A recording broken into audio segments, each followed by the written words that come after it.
Well, first of all, very many congratulations to Green Books on your 21st anniversary, and I wish you all the very best for your next 21 years.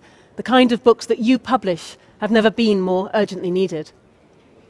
I'm very sorry that I can't be with you in person for this event, but I'm delighted to have the opportunity to say a few words, albeit in this rather more remote fashion, about the major importance of the Transition Town movement in general, and about Rob Hopkins' new book in particular. And in all honesty, I would say that the Transition Town movement is the most exciting, most hopeful, most inspirational movement happening in Britain today. And I pay enormous tribute to the crucial role that Rob has played in acting as a catalyst for that process. It's exciting because it's such a fast-growing, grassroots, direct response to a crisis, which doesn't wait for government or politicians to get it right. It's about people in their communities taking action themselves now. It's exciting because it tackles the two greatest challenges we face today, peak oil and climate change. And it's exciting because it does so in such a hopeful way. The message of the Transition Town movement is not one of doom and gloom. It's a hugely positive message about the power of people acting together and about the power of an alternative vision for how society could be. The brilliance of the Transition Town movement is that it demonstrates so effectively that the changes we urgently need to make in order to address peak oil and climate change are positive changes in themselves. By making these changes, we can not only tackle the environmental crisis, we can also lead more fulfilling lives through stronger local communities, for example, better insulated homes, more vibrant local economies, more local production and consumption. Now, this is an essential message of hope in an otherwise bleak-seeming future. And it's a message that we have to get out to as many people as possible, as quickly as possible. And that's really where Rob's book comes in, because if we're to scale up the Transition Town approach, then we need to reach even more people with the information about it. And I believe this new book can play a vital role in doing that. I know a number of us have been trying to get the subject of peak oil onto the political agenda for several years, and not always with much success, it has to be said. But now, with oil prices hitting $100 a barrel, there's a new and growing awareness of our utter dependence on oil and of the dramatic consequences of oil becoming more scarce. Now, to be fair, there have been some voices in some quite unexpected places which have been warning about this for some time. A report for the US government, prepared by the US Office of Petroleum Reserves, had this to say, and I quote, "World oil reserves are being depleted 3 times as fast as they're being discovered. Oil is being produced from past discoveries, but they're not being replaced. The disparity between increasing production and declining discoveries can only have one outcome. A practical supply limit will be reached, and future supply to meet conventional oil demand will not be available."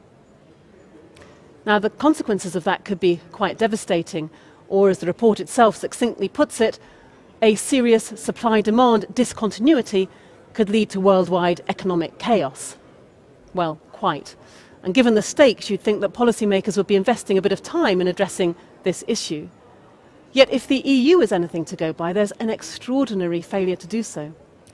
When I wrote to the European Commission last year asking them how they were planning to tackle peak oil and take it into account in their policymaking, they replied saying that peak oil was only a theory and that therefore it wasn't something they were actively considering.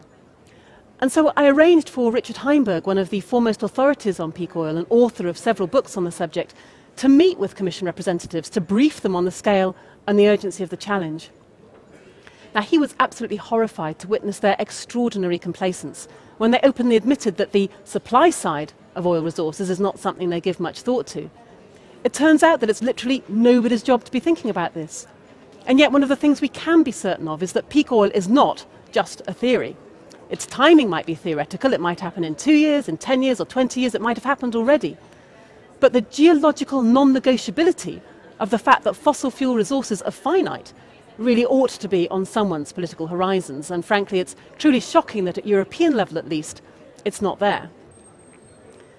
Because the implications of this for every aspect of our lives are overwhelming. We've allowed oil to become vital to virtually everything we do. 90% of all transportation, whether by land, air or sea, is fueled by oil. 95% of all the goods in shops involve the use of oil. Now, I've been doing some work looking at this through the lens of food security, since currently 95% of all our food products currently require oil. And unless we take urgent action, as oil security deteriorates, so too will food security.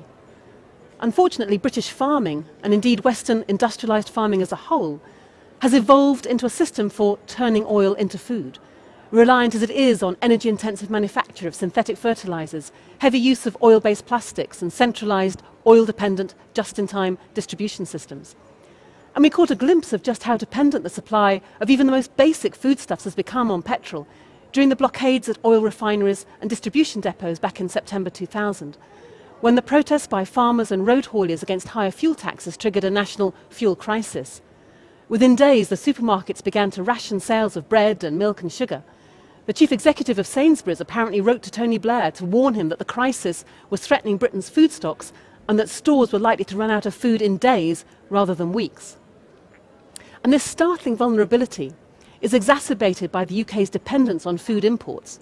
We currently rely on imports to provide about 1/3 of food consumed in this country, and we have one of the lowest self-sufficiency rates in the whole of the EU.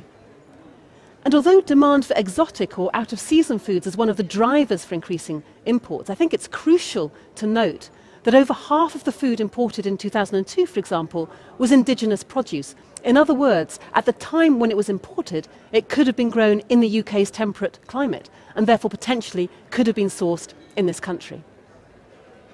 It's therefore perfectly possible to substitute those imports with indigenous produce, and that's exactly what we ought to be doing, rebuilding the infrastructure needed for the revitalisation of local food economies, just as we rebuild our local economies in many other ways as well. And while it is true that that would be made much easier if we had changes to the rules of the EU single market and the World Trade Organization, it's also true that there is much that we as individuals and as communities can do ourselves to look at how villages, our towns and our cities can begin to power down, to become less dependent on fossil fuels and more dependent on each other, on human capital, on the relationships between us which are the glue which hold society together. And I believe that the Transition Town movement is central in that process, offering a model that can be followed, adapted and developed to enable communities to empower themselves to take action. So that's why I want to give many congratulations to Rob on this book, and many congratulations and thanks to Green Books for publishing it.